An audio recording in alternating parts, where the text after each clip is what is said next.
ले 500 देबो छौरी 500 ले 500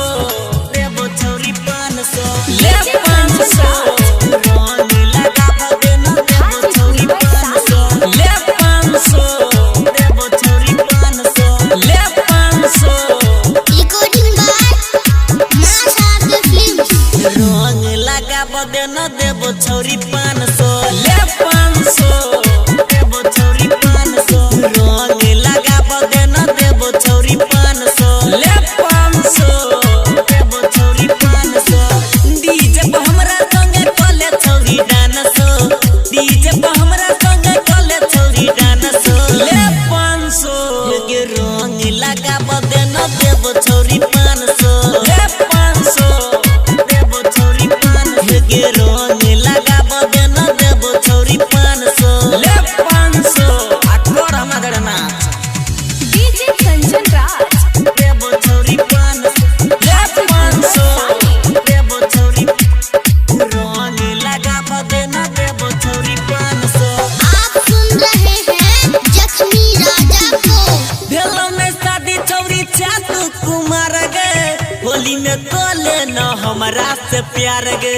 ढेर दिन से गरम छे मोर पिचकारी को लगे छौरी लहंगा के केवारी को लगे छौरी लहंगा के केवारी भेलो में शादी छौरी चातु कुमार गे कोले न छौरी तू हमरा से प्यार गे ढेर दिन से गरम छे मोर पिचकारी को लगे छौरी लहंगा के केवारी को लगे छौरी लहंगा के केवारी गे अबीर तू लगबै के द दे छौरी 400 ले 500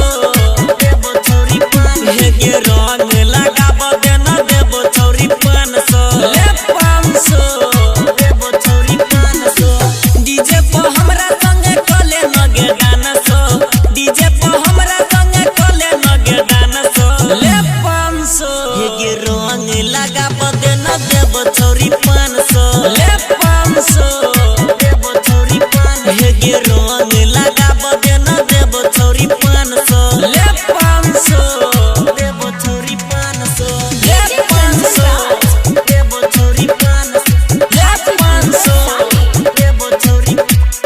रंग लगाबो देना देबो छौरी 500 आप सुन रहे हैं जख्मी राजा को जख्मी राजा छियै हमर नाम गे मिलै ले अबै छलही सुबह शाम गे साल में एक बेर अबै छै होली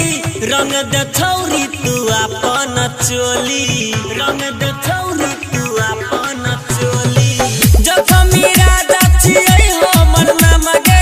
मिलै ले अबै छलही सुबह शाम गे साल में एक बेर अबै छै होली रंग दे छौरी तू अपन चोली रंग दे छौरी तू अपन चोली चंदन छोटू एल के राज करे डांस ले 500 देबो छौरी 500 रंग लगाबो देना देबो छौरी 500 ले 500 देबो छौरी 500 डीजे पे हमरा संगे कले छौरी डांस डीजे पे हमरा संगे कले छौरी डांस ले 500 गे रंग लगाबो देना देबो छौरी 500 ले 500 देबो छौरी 500 गे रंग लगाबो देना देबो छौरी 500 ले 500 देबो छौरी 500 ले 500 आ कर हमरा नाच।